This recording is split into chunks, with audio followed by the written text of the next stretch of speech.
नमस्कार, आप देख रहे हैं एनएमएफ न्यूज। आपके साथ मैं हूं नम्रता चौधरी और मेरे साथ है मेरे वरिष्ठ सहयोगी पंकज प्रसून।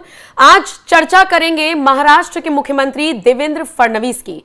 जम्मू कश्मीर के पहलगाम में जिस तरीके से आतंकी हमला हुआ, 26 लोगों की मौत हुई और धर्म पूछकर, नाम पूछकर जिस तरीके से इस पूरे आतंकी घटनाक्रम को अंजाम दिया गया, उसके बाद से ही फडणवीस का खून खौल उठा है। क्योंकि आप जानते हैं ये जो 26 मौतें हुई हैं, इनमें से 2 महाराष्ट्र के भी निवासी थे।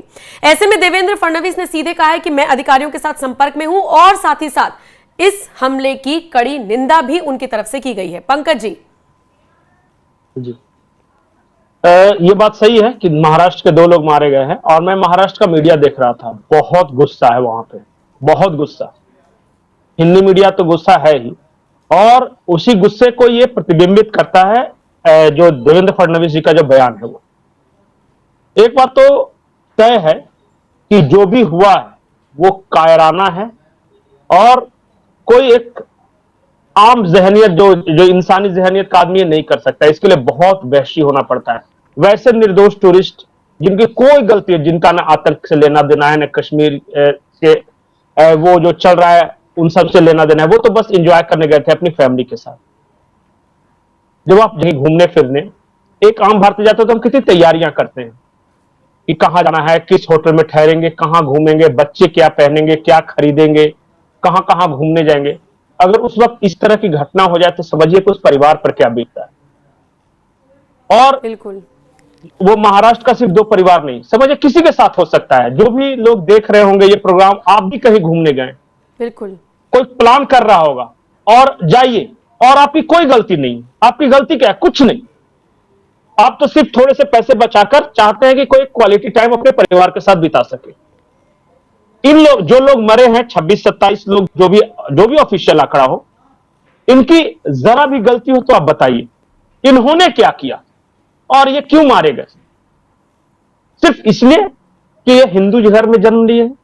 क्या इनका नाम हिंदू, इनके मां बाप ने इन्हें जन्म दिया है, सिर्फ इसलिए इन्हें मार डालेंगे? क्या हिंदू होना इस देश में पाप है? एक गलती अगर कोई आतंकी या उनसे सहानुभूति रखने वाला या इस तरह ये जो सेकुलर लोग हैं ये बता दे कि इन लोगों की गलती क्या थी, एक बता दे तो मैं समझ जाऊं।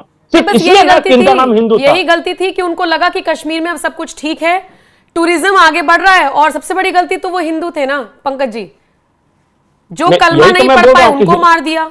मतलब मुसलमान होने का एक मौका मिला, कलमा पढ़ दो, नहीं पढ़ पाए तो मार दिया। और बाकी ये शुभम जिसकी पत्नी रोती बिलखती हम सबने देखी। मतलब कि मैं तो बोल रहा हूं, मेरा तो वह सोच मतलब कल डिस्टर्ब हो गया था थोड़ी देर के लिए। मैं जो देख रहा था, मैं ये सोच रहा था कि ये तो कभी भी हो सकता है। कुछ दिन पहले हमारे यहां भी प्लान बना था कि कश्मीर चलते। अरे पंकज जी, ये पहलगाम, इसी पहलगाम में अप्रैल के महीने में ही, आज से 3 साल पहले मैं घूम कर आई थी। मैं तो वो मंजर देख रही हूं कि हम भी ऐसे ही टहल रहे थे।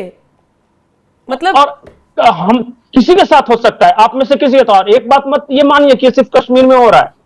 अगर इस चीज को आज नहीं रोका गया ना, आज नहीं रोका गया, तो फिर ये भारत के किसी भी हिस्से में किसी भी टूरिस्ट स्पॉट पे हो सकता है। और शायद इसीलिए आप देखिए ना, उत्तर प्रदेश के मुख्यमंत्री हो या आप महाराष्ट्र के मुख्यमंत्री को ले लीजिए, ये लोग एकदम अग्रेसिव मोड में हैं। बात ये नहीं है कि महाराष्ट्र के 2 लोग शामिल थे, बात ये कि हुआ कैसे देश के अंदर, एकदम अग्रेसिव मोड में। पंकज जी पहले सुनवा देते हैं देवेंद्र फडणवीस ने कहा क्या कुछ है, बाइट चलाइए। अटैक की हम बहुत बहुत निंदा करते हैं। जिस प्रकार से ये अटैक किया गया और नाम पूछकर मारना, ये अपने आप में बहुत ही गलत इस प्रकार का काम हुआ है। और एक प्रकार से जो जम्मू कश्मीर की विकास यात्रा है, उस विकास यात्रा को रोकने का प्रयास ये किया गया है। लेकिन हम बताना चाहते हैं, न जम्मू कश्मीर रुकेगा, न भारत रुकेगा। ऐसी शक्तियों को कुचलना ये भारत जानता है। देश के प्रधानमंत्री उन्होंने इसका कॉग्निजेंस लिया है। हमारे गृह मंत्री जी वहां पर पहुंच रहे हैं और इनके खिलाफ बहुत कड़ी कार्रवाई होगी, ये मुझे विश्वास है। मैं स्वयं वहां के प्रशासन के साथ संपर्क में हूँ। अभी उन्होंने जो हमको लिस्ट भेजी है, उसमें जिनकी मृत्यु हुई है उसमें 2 नाम महाराष्ट्र के हैं और कुछ जो जख्मी है उनमें भी महाराष्ट्र के नाम है। उनको सब तरीके से मदद करने का प्रयास हम लोग कर रहे हैं। कहीं ना कहीं गवर्नमेंट के जो निर्णय है 370 या इसको लेकर ये देखिए 370 के बाद बहुत समय चला गया, कश्मीर जम्मू कश्मीर फल फूल रहा है, वहाँ टूरिज्म फल फूल रहा है। इसी के चलते जो लोग ये देख नहीं पा रहे, जिनको लगता था कि 370 के बाद ये ऑफ ट्रैक हो जाएगा, लेकिन अब वो देख रहे हैं कि इतने साल निकल गए और उल्टा जम्मू कश्मीर तो प्रॉस्पर हो रहा है। तो ऐसी ताकतें ये प्रॉस्पेरिटी नहीं देख सकती जो जम्मू कश्मीर की, वो ये प्रयास कर। ठीक वही बात पंकज जी जो आप कह रहे थे कि प्रॉस्पेरिटी कश्मीर की आतंकियों से देखी नहीं जा रही है। बिल्कुल वही बात है। और एक बात और मैं सहमत हूं इनसे, जब धारा 370 हटाई गई तो इस देश में भी और कई लोगों को यह भरोसा था कि कश्मीर में तो अब हंगामा मच जाएगा, तिरंगा थामने वाले हाथ नहीं मिलेंगे। याद है वो स्टेटमेंट? बिल्कुल बिल्कुल हाथ नहीं मिलेंगे, लेकिन हटा भी, तिरंगा थामने वाले हाथ भी मिले और बढ़ गए तिरंगा थामने वाले हाथ। वहां चारों तरफ शांति थी, इंफ्रास्ट्रक्चर का निर्माण हो रहा था, चेनाब में ब्रिज बन रहा था, बाजारें खुल रही थी, गुलजार थी बाजारें, लोगों के पास पैसा आ रहा था, व्यापारी अपना व्यापार कर रहे थे।